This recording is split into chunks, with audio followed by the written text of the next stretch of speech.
வணக்கம் மக்களே, இன்றைக்கி பார்ட் 2 வீடியோவில் மியூச்சுவல் ஃபண்டில் உள்ள ஆக்டிவ் மற்றும் பேசிவ் ஃபண்ட்னா என்னென்னு டீட்டெயிலாக பார்க்க போகிறோம். ஆக்டிவ் ஃபண்டுங்கிறது என்னென்னு பார்த்தீங்கன்னா, ஒரு ஏஎம்சி ஒரு ஃபண்ட் மேனேஜர் அப்பாயின்ட் பண்ணி அந்த ஃபண்ட் மேனேஜர் வந்து மார்க்கெட்டோட கண்டிஷனுக்கு தகுந்த மாதிரி யூனிட்ஸ் வாங்குறது செல் பண்ணுற போன டிசிஷனை எடுத்துக்குவாங்க. இதில் high expense ratio high risk இருக்குங்க கம்பேர் டு பேசிவ் ஃபண்டில்.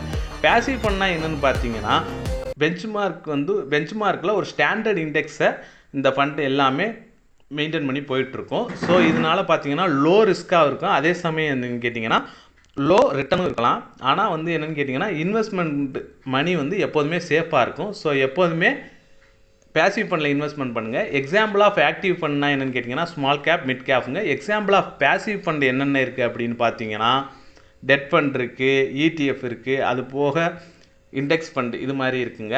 இது போல் மேலும் விவரங்களை நீங்கள் மியூச்சுவல் ஃபண்ட் பற்றி தெரிஞ்சுக்கணும் அப்படின்னா ஸ்க்ரீனில் தெரிகிற அந்த நம்பருக்கு காண்டாக்ட் பண்ணி எங்கள்கிட்ட தெரிஞ்சுக்கலாம். தேங்க்ஸ் ஃபார் வாட்சிங்.